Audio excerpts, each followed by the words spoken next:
अस्सलाम वालेकुम व्यूअर्स, मैं हूँ रिजवान यूनस और आज मैं आपको एक बच्चे की कहानी सुनाता हूँ। एक बच्चा जो अपने बचपन में बुखार की वजह से कुव्वत गोयाई से महरूम हो जाता है।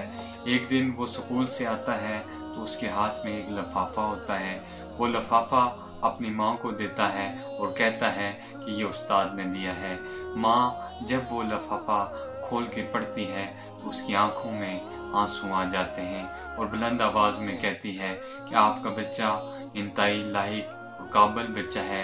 हमारा स्कूल छोटा है, इसमें इतने काबिल असاتذہ नहीं है कि इस बच्चे को पढ़ा सकें, लिहाजा आप इसे किसी बड़े स्कूल में दाखिल करवा दें। माँ खुद उस बच्चे को पढ़ाती है।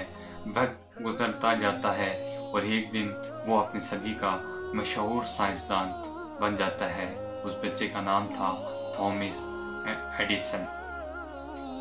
वालदा वफात पा चुकी होती है।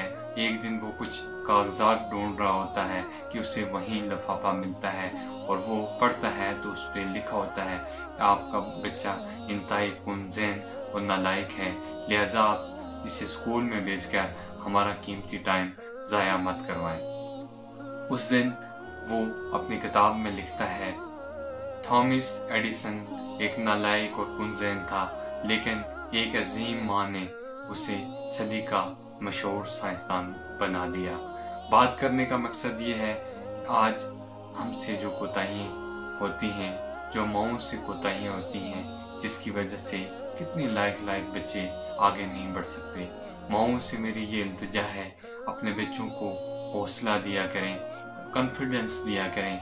जो आप कॉन्फिडेंस इनको देंगी, जो एतमाद आप इनको देंगी, वो इनको कहीं से नहीं मिलेगा।